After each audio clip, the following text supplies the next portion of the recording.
what's going on, everybody? This is Catch, Hook, and Shoot. My name's Tom. I am your host. Today is Monday, December 31st. It's New Year's Eve, 2018. Hope everybody's having a great holiday so far.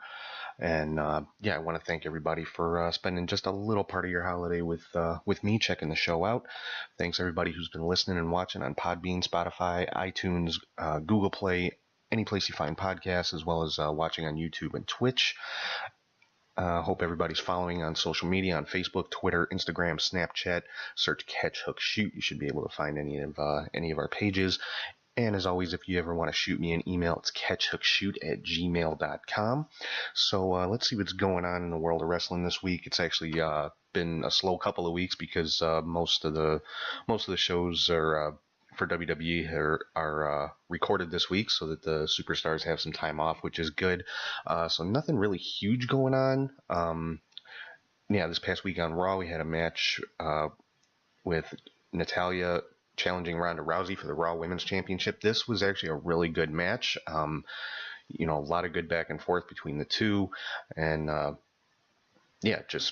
really, really good, solid wrestling match between Natty and Ronda. And, of course, Ronda did retain the title. Pretty major announcement was made on the show, though, by Vince McMahon. He officially announced there would be women's tag team titles coming in 2019. Also announced the return of John Cena to Raw and SmackDown. On SmackDown this week, we had Rusev defeating Shinsuke Nakamura to become the new United States champion. And then probably the big thing from SmackDown was a backstage segment at the end of the show between Vince and AJ Styles. Vince basically saying he wants to see, the quote-unquote animal inside, and basically wants to see a more vicious side of AJ Styles. Slapped AJ across the face, which caused AJ to pretty much lay Vince out with a punch to the face. So obviously Vince is still okay with taking bumps, being in his mid-70s. So it was a pretty good segment. I'm interested to see what's going to happen with AJ going forward after this. Another interesting note from during the week, Sports Illustrated put out their top 10 women's wrestlers of 2018. And 8 out of those 10 were all WWE women, which is no big surprise, because WWE is kind of like the mainstream, But 2 of the women on the list, and very well deserved, were independent stars. Actually, both are with Impact Wrestling. But Tessa Blanchard was one, and number 10 on the list, I think it was kind of a surprise to a lot of people, but definitely well deserved, is Jordynne Grace. I'd have to say she is probably the fastest rising woman in pro wrestling right now.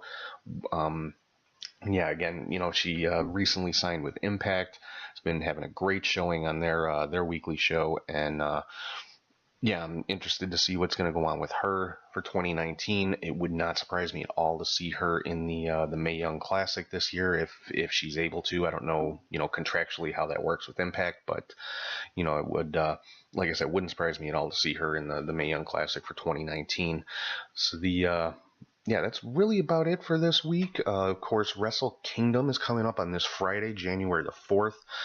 New Japan's biggest show of the year, and it, for the first time, will be broadcast the same day here in the U.S. on Access TV. I believe it's at 8 p.m. Eastern that it's being shown. So it's still recorded, obviously, but it will be shown the same day. So that's about as close to live as you can get, unless you are a subscriber to the New Japan World streaming service and want to be up at 2 a.m. to check out the show live. But it's a stacked card, which is no surprise for New Japan.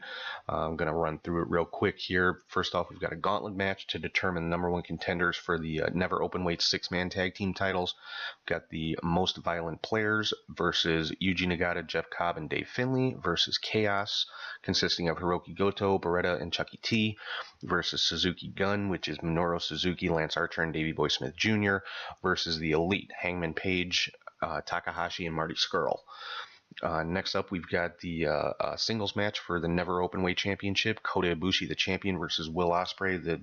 This obviously is going to be a ridiculous match. These are two of the best indie guys in the world right now, so I'm really looking forward to seeing that one. think that'll probably be shown on Access next week. But let's see. Then we've got a three-way tag team match for the IWGP Junior Heavyweight Tag Team titles. Suzuki Gun were the champions versus Roppongi 3K versus Bushi and I'm sorry, I'm horrible with the Japanese names, but Los Ingobernables de Japan. I think I said that right. So those are the three teams going for the junior heavyweight tag titles. Next, we've got a single match for the British Heavyweight Championship. Tomohiro Ishii versus Zack Sabre Jr. Zack Sabre, probably one of the best technical wrestlers in the world right now. I'd say probably, him and Jonathan Gresham, probably the two best as far as mat wrestlers go in the world right now. We've got a three-way tag team match for the IWGP Heavyweight Tag Team titles.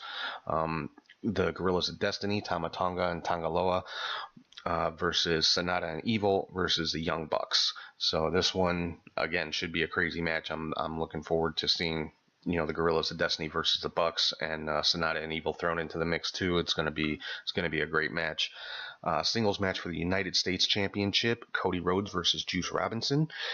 Then we've got a singles match for the IWGP Junior Heavyweight Championship, Kushida versus Taiji Ishimori. Then we've got Jay White versus Kazuchika Okada. Okada, top guy in New Japan. He's really the standard bearer for New Japan Pro Wrestling. And Jay White, of course, now is the new leader of the Bullet Club.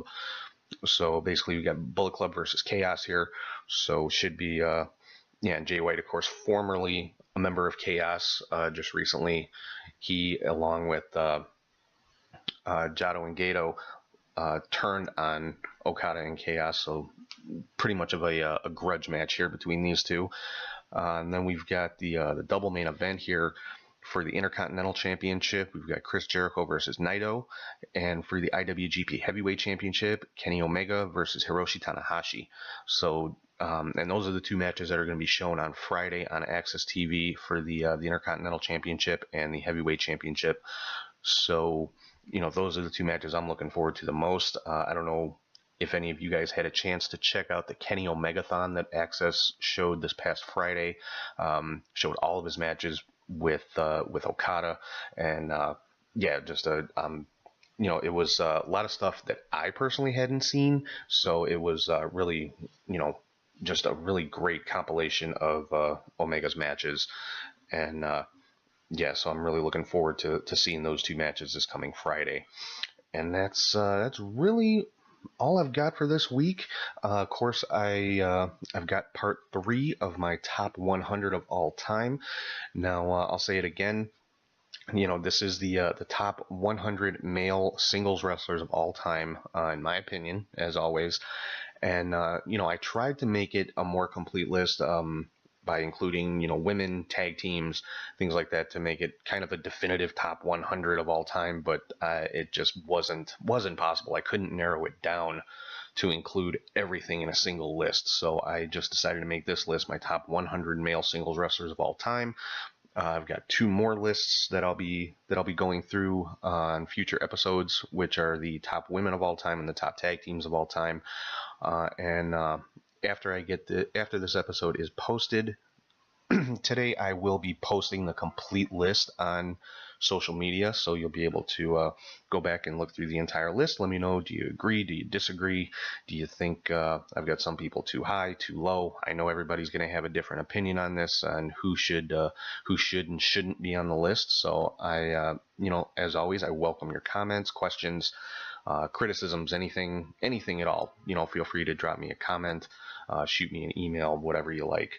So let's get right down to it here. The final part of this list, which is the top 34.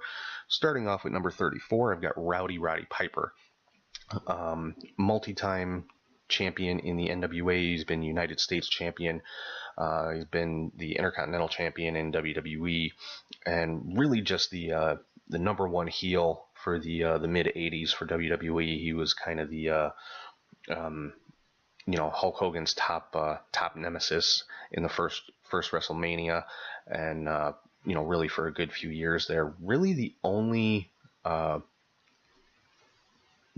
really long-term rivalry that Hulk Hogan had during his time as WWE champion.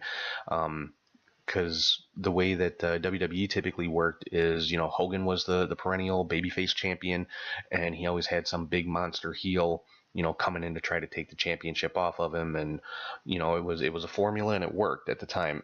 So he never really had a big rivalry like in the NWA. You had Dusty Rhodes and Ric Flair, and that rivalry went on for years. You didn't really see that in the WWE. So Piper was really the only quote unquote nemesis that Hogan had during his tenure as WWE champion.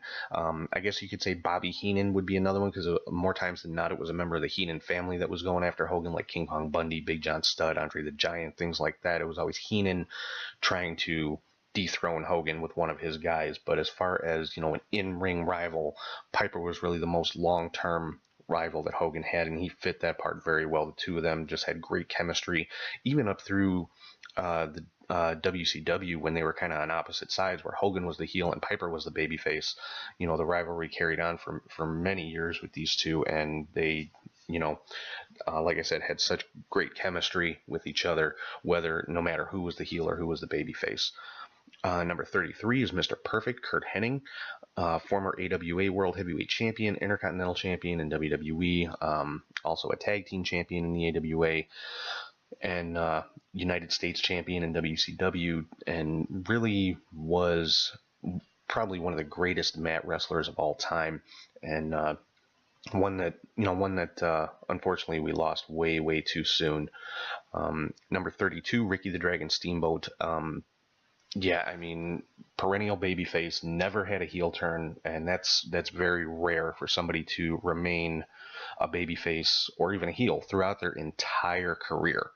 But that's exactly what Ricky Steamboat did. He has been the NWA World Heavyweight Champion, was a Tag Team Champion in NWA, Intercontinental Champion in WWE, had what most people consider to be the greatest WrestleMania match of all time versus Randy Savage at WrestleMania 3, and then again, probably the best three-match series, what a lot of people consider the best three-match series of all time, versus Ric Flair and the NWA for the NWA Championship in the late 80s.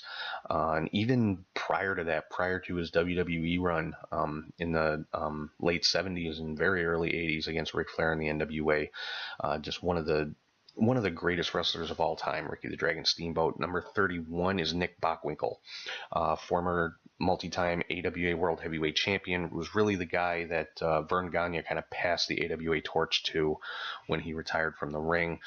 And Bockwinkel, just the kind of the quintessential arrogant heel, not necessarily the pretty boy arrogant heel, but the I'm better than you, I'm smarter than you, I'm more sophisticated than you type heel, really along the same lines as Ric Flair, and just a great champion, great heel. If you ever have the chance to go back and look at any of his matches, any of his promos, Nick Bockwinkel, one of the best promo guys of all time, in my opinion, and just all around great. Number 30, Chris Jericho, still one of the top guys in the business even today after a very long career through ECW, WCW, WWE, and now New Japan. He's pretty much just all over the place and can do anything and everything, and he has just gotten better and better every year as he's gone on. You don't see him as much as you did when he was full-time with WWE. He's not on TV every week or anything like that, but any appearance he makes now has a purpose and makes an impact. And currently the IWGP Intercontinental Champion, 9-time Intercontinental Champion in WWE, so a total of 10 times Intercontinental Champion. That's never been done before. First ever undisputed WWE World Champion, defeat, as he will tell you any chance he gets, defeated The Rock and Stone Cold in the same night to win both the WWE Championship and WCW Championship. And still to this day, one of the top guys in the world. Even as long as he's been in the business, even today, I would put him among the top 5 or 10 in the world right now. Number 29, Bob Backlund. This is the guy. He pretty much was the WWE in the mid to late 70s and early 80s. Had a 6-year run as world champion, and really was the you talk about 70s wrestling. Bob Backlund was the guy. Had another brief title run again in the early 90s, after making a comeback, and just one of the best all-around athletes to ever set foot in a ring. Number 28, Dory Funk Jr. Now, if Bob Backlund was the WWE in the 70s, Dory Funk Jr. was the NWA in the 60s and 70s. World heavyweight champion, and just by all accounts, one of the greatest of all time. Has trained some of the greats since then, and he and his brother Terry Funk, the only brother duo to both hold the NWA World Heavyweight Championship. Moving on to number 27, Jake the Snake Roberts, one of my all-time favorites. If we're talking favorites rather than bests, he'd be in my top 5 without a doubt. Probably the greatest ring psychologist of all time, one of the greatest to never hold the World Heavyweight Championship, and obviously that had nothing to do with his ability, more had to do with the personal issues that he had outside of the ring. And but fast forward to today, by all accounts, he's doing great, has made a great career for himself as a public speaker, and doing like a one-man show now, has really turned his life around. He's in the WWE Hall of Fame right now. If you ever get a chance to watch the documentary that Diamond Dallas Page put out, The Resurrection of Jake the Snake, watch it. If you're a fan of Jake the Snake, check that documentary out. I guarantee it will bring tears to your eyes. It did for me. And just one of my all-time favorites, and very, very happy to see where he's at in life right now, to see that he's doing so well. Number 26, Kurt Angle, first and only Olympic gold medalist in amateur wrestling to make the transition to professional wrestling. And by all accounts, it was a seamless transition. Came in, became one of the top heels, won pretty much every title there was to win in the WWE in his first year in the business.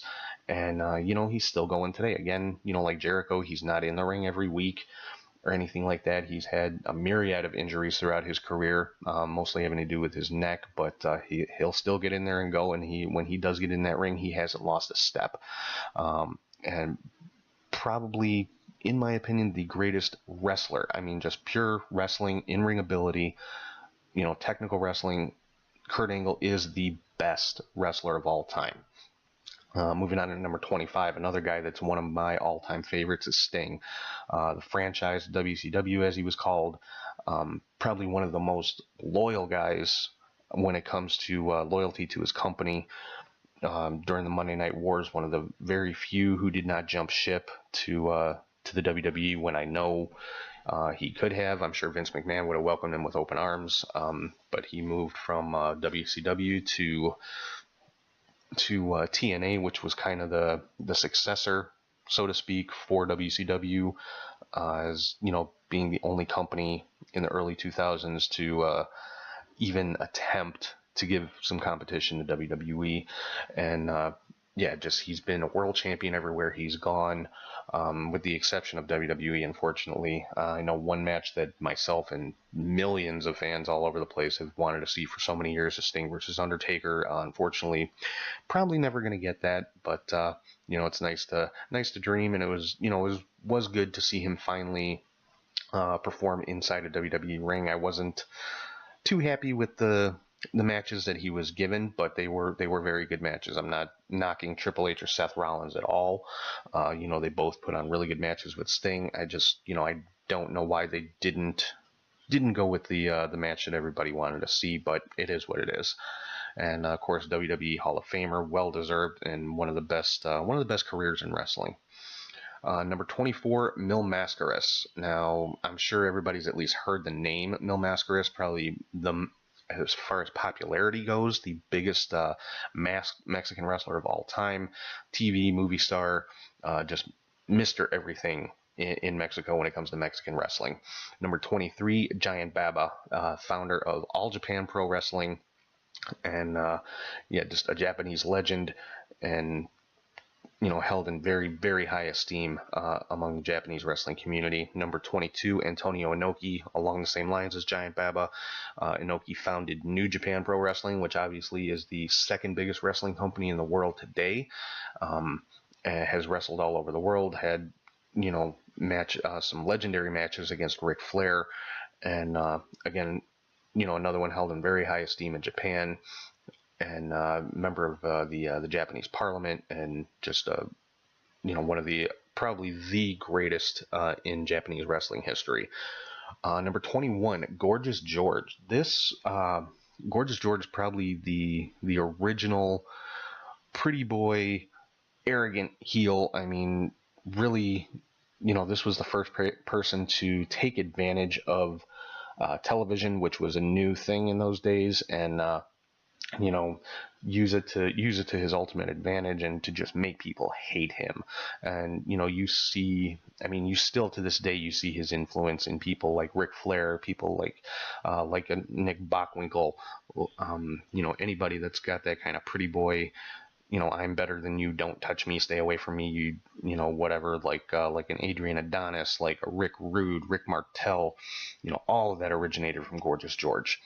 Number 20 is Ed Strangler Lewis. Now, Strangler Lewis was around in a unique time in pro wrestling, when it was still kind of transitioning from what I call the sporting era, when it was actually a competition. There were no predetermined outcomes. It was transitioning to more like what we have today, where it is a predetermined outcome, and the promoter decides who the champion is and things like that. And Strangler Lewis and his group were really the ones who started that up, and kind of controlled the championship at that time, when there was only one world championship. And also, by all accounts, not just somebody who was in control of things, but could actually get in that ring and go. He was somebody who could, he was the perennial champion at the time. And if somebody, tried to pull any funny business when he said, okay, we're going to switch the title tonight, he could take the championship if he had to, if the person decided to go into business for themselves. And, really was the beginning of what I would call the kayfabe era. And he kind of ushered that in and started all of that. So, which, set wrestling on the path to where it is now. Number 19 is El Santo. Pretty much what I would call the father of Mexican wrestling. Not expecting a lot of people to know the name, but go back, look him up, look up his accomplishments. I mean, this is a guy, prior to Mil Mascaras, El Santo was really held up as almost a god of Mexican wrestling. Number 18 is George Hackenschmidt, first ever undisputed world heavyweight wrestling champion in the early 20th century. Again, this is when wrestling was a sport, it was a competition, was no predetermined outcomes, was no choreography, quote unquote, or anything like that. It was more akin to the amateur Olympic style wrestling that you still see today. Would be guys in the ring, trying to grab a hold and just literally wrestling with each other, trying to, get the advantage for hours. You'd see matches go 2 to 3 hours, and, it would be 100% on the mat. You may see somebody holding a headlock for an hour. You may see them, working to grab some type of leg lock for 40, 50 minutes. So George Hackenschmidt was the first ever, like I said, undisputed world heavyweight wrestling champion back in the early 1900s. Number 17 is Ricky Dozan. Now, if El Santo is the father of Mexican wrestling, Ricky Dozan is the father of Japanese wrestling. This is the man who started the first Japanese wrestling company. He trained Antonio Inoki and Giant Baba. And like I said, just, is held in very, very high regard in Japan.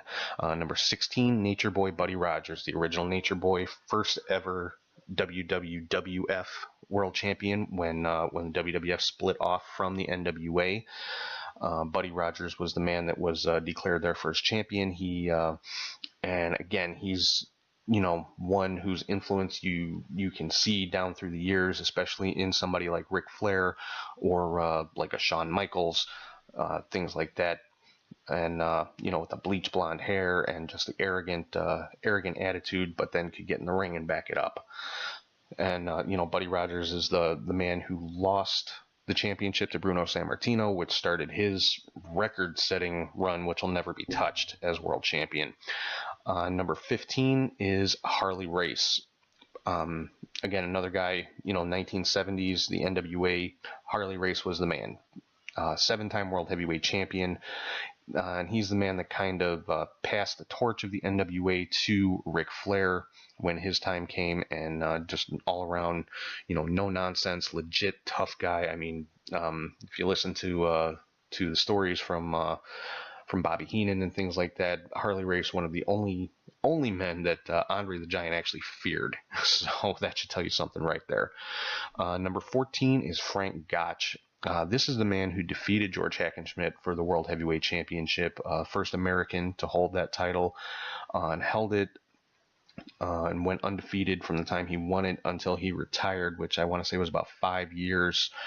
And yeah, he was, I guess you could, if you were to compare him to somebody more modern, was kind of the Hulk Hogan of his day. He was a household name. Back then there weren't a lot of sports like there are today. There was no NBA, there was no NFL.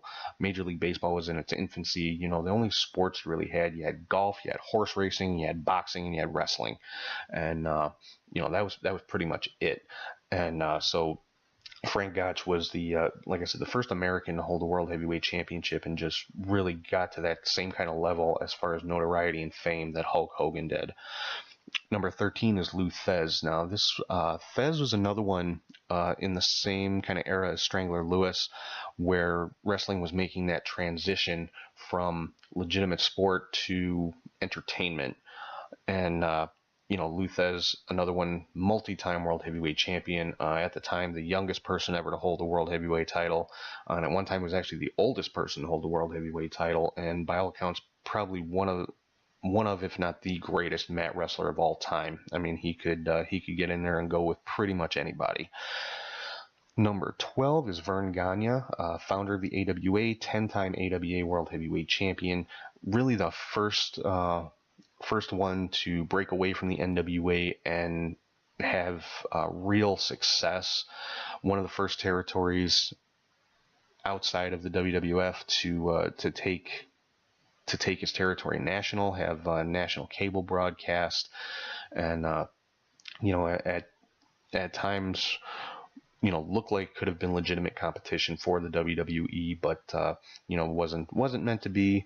Tried to do some collaboration with World Class Championship Wrestling as well as the NWA and some of the other territories to put on super shows to kind of compete with WWF, but because of infighting and promoters not getting along, it just never worked. And obviously, we know what happened. All the territories eventually folded, and most of all of the top stars ended up as part of the WWE. Number 11, probably the greatest special attraction of all time, Andre the Giant. It was Andre and Hogan that drew the 93,000 people for WrestleMania 3, which at that time was the biggest match of all time. And pretty much anywhere Andre went, it was gonna be a sellout crowd. There was no doubt about it. That's why he kind of traveled around as much as he did. He was that special attraction. And you never really saw Andre as a champion anywhere, because he didn't really stick around anywhere long enough to be champion. It's like he'd come into a territory, stay for 4 or 6 weeks, draw the big crowds, and then move on to the next one, so that he stayed fresh. Again, like I said, just the greatest special attraction of all time. All right, moving into the top 10. Number 10, we have got my all-time favorite is The Undertaker, as you can see right behind me. But again, along the same lines as Sting, loyalty unquestioned, and by all accounts, the most respected wrestler in the history of the business. Locker room leader. Anytime he steps into a locker room, he is the man in charge. There is no question about that. Has multi-time world champion, like a lot of these guys I've talked about, but and still to this day, anytime he walks into an arena, he's going to get the biggest ovation of the night. I don't care who else is on the card. If the Undertaker's there, the show's all about him. That's just how it is. Number 9, Macho Man Randy Savage. yeah, probably one of the most beloved pro wrestlers of all time. Another one that was lost way, way too soon. WWE Hall of Famer, world champion in WWE and WCW. He's been a babyface, been a heel, and he could pretty much do it all. And one thing that I know has been talked about on a lot of podcasts, specifically with Bruce Pritchard and Conrad Thompson, was a potential feud between Macho Man and Shawn Michaels when Shawn Michaels first kind of split off on his own. That I think might have been one of the greatest feuds in history had it actually came to pass, but unfortunately it didn't. But it's not, it's one of those things that's it's fun to think about, and just kind of do some fantasy booking just to think about where that could have went. Number 8, Bret the Hitman Hart.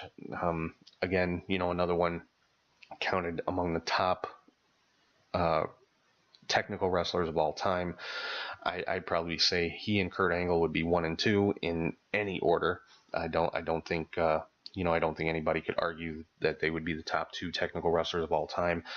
One of the pretty much became the top guy after Hulk Hogan left the WWE, and I think kind of showed that shift of what the WWE was all about at that time. Shifting from the larger than life superhero type characters like Hogan to a more realistic type star like a Bret Hart.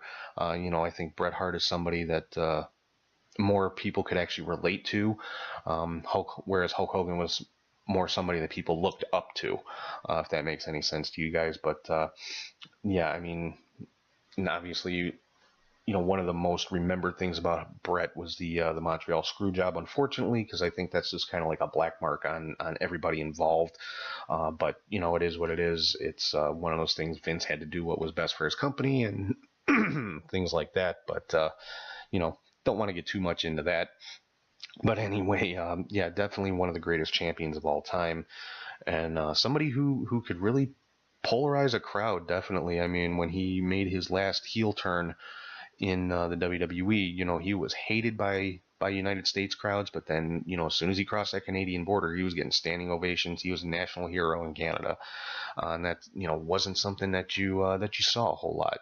So yeah, Bret Hart, number 8. Number 7, the American Dream, Dusty Rhodes, another one that's unfortunately no longer with us.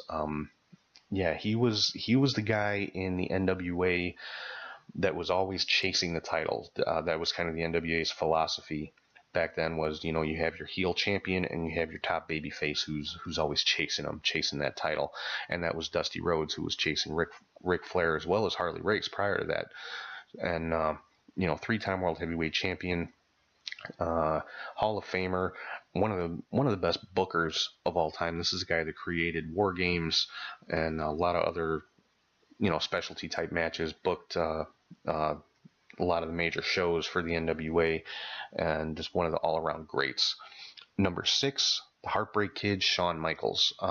Probably the best all around wrestler of all time, between technical skills, high flying, promos, his character. He was the complete package when it comes to professional wrestling. So as like I said, as far as all around, Shawn Michaels probably the best.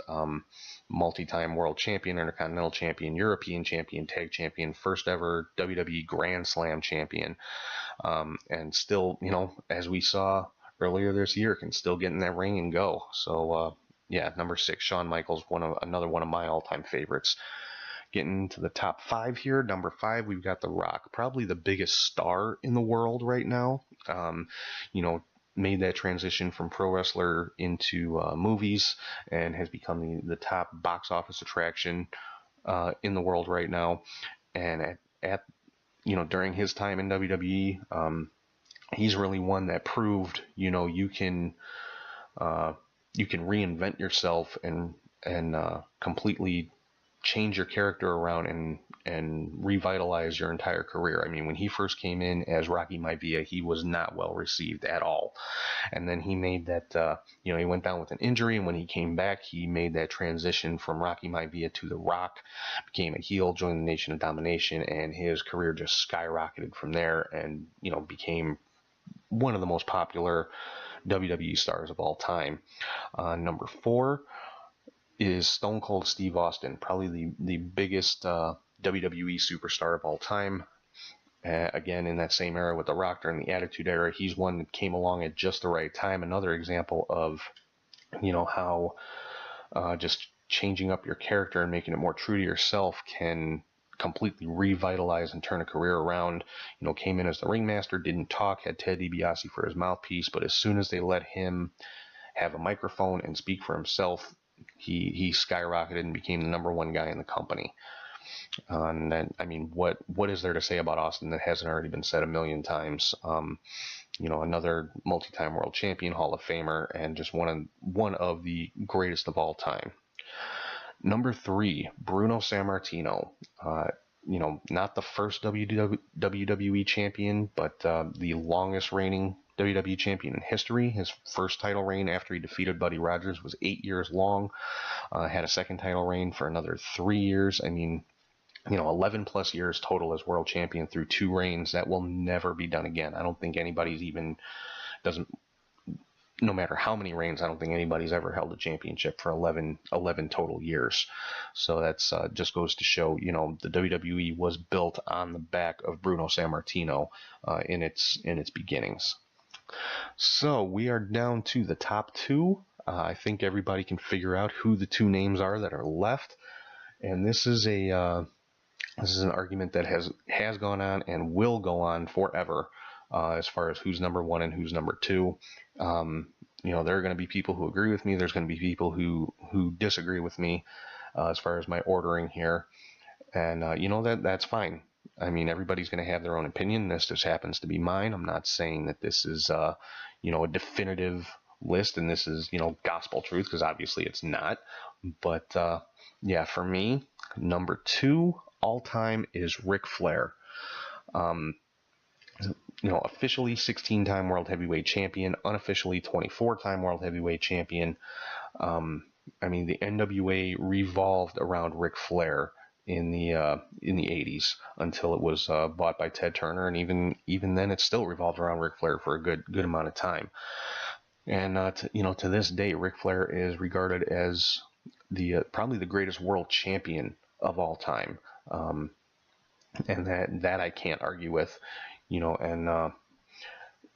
John Cena, of course, hot on his heels, officially tied for a number of title reigns, but I don't think when it comes to being World Heavyweight Champion, to just that aura, I guess, of a champion, Ric Flair is the prototype. He's the one that I think everybody else is kind of held up to, and he founder of the Four Horsemen, and just probably the greatest heel of all time as well.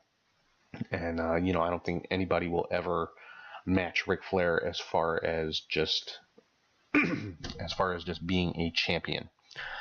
So I think everybody can figure out by now, number 1 for me, greatest wrestler of all time, is Hulk Hogan. A lot of people are going to disagree. A lot of people are going to agree. Some people are going to say he shouldn't be on the list at all because of his recent history, but you can't deny that Hulk Hogan is the one that took professional wrestling to the mainstream. Made wrestling just kind of made it cool to watch again in the mid 80s when the whole Hulkamania thing started, and became a household name, and then moved on to WCW in the 90s, and another one who completely reinvented himself, and basically reinvented the business twice. And doing it once is rare enough, but to say I completely changed the game 2 times in a basically a 12-year span is unheard of. So for me, number 1 all time, just for elevating the business, contributions to the business, and as far as just popularity, name recognition, merchandise, everything all around, number one for me is Hulk Hogan. So that is the top 100 greatest male professional wrestlers, single professional wrestlers of all time. Let me know what you guys think. Do you agree? Do you disagree? Is there somebody I left out that should have been in there? Who should have been higher? Who should have been lower? I'm going to be posting the full list on social media after this episode goes live, so keep an eye out for that. And like I said, let me know what you think. So with that, I'm going to sign off for today. Hope everybody has a great New Year's Eve. Hope everybody stays safe. Just enjoy yourselves. Have fun. Thank you again for checking out the show. Hope everybody's enjoying it. Again, you can find it on Podbean, Spotify, iTunes, Google Play, any place you find podcasts, and you can always see the video feed on YouTube and Twitch. Make sure you're following on social media, Facebook, Twitter, Instagram, and Snapchat. And if you ever want to shoot me an email, it's catchhookshoot@gmail.com. Now, I do have one other announcement I want to make right now. On January 27th for the Royal Rumble, I'm going to be doing my first live feed, live stream on Twitch. I'm not going to be streaming the Rumble itself because that would get my channel shut down in a heartbeat. But I am going to have a guest on the show with me, one of my buddies that did the show with me previously when we did the Smack Talk Showdown, and he also was with me when we did went through our various top five lists of all time. My buddy Rich is going to be joining me, and we're just going to be doing basically giving commentary on the show, giving our thoughts and our opinions. So yeah, check out the Twitch channel, watch along with us. Should be entertaining. We're going to I'm still working out the details of where we're going to be doing the live stream from. I'm trying to get it be able to do it at a local bar here, so anybody that's in Chicago, come down and join us. Once I get that all ironed out, I'll give the details on that. But even if that falls through, I'm still gonna do it either way. If it comes down to it, we'll just do it from my living room here.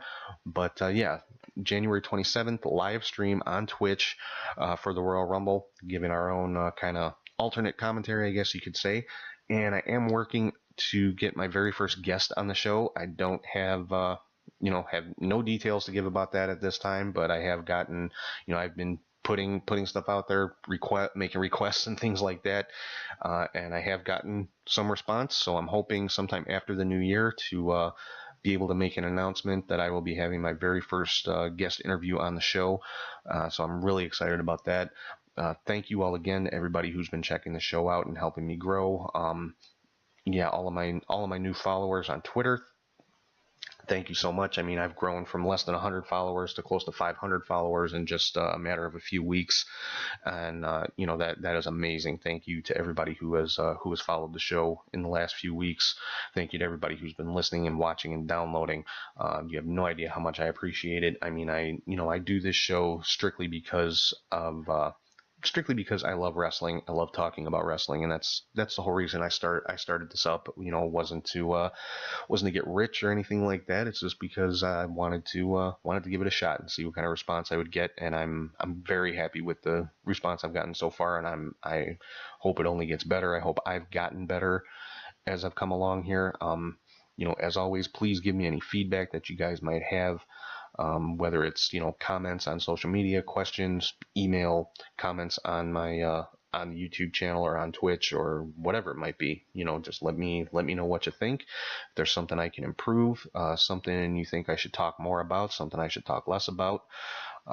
Just let me know what you think. I would love to hear anything from you guys. So with that, I'm going to go ahead and sign off. Again, hope everybody has a fantastic new year. Enjoy yourselves. Stay safe. Don't drink and drive. Take an Uber, take a cab, take the bus. Do what you got to do to get home safe if you're going out and partying tonight. And with that, I'm going to sign off. So I hope everybody has a happy and healthy new year. I'll see you guys in 2019.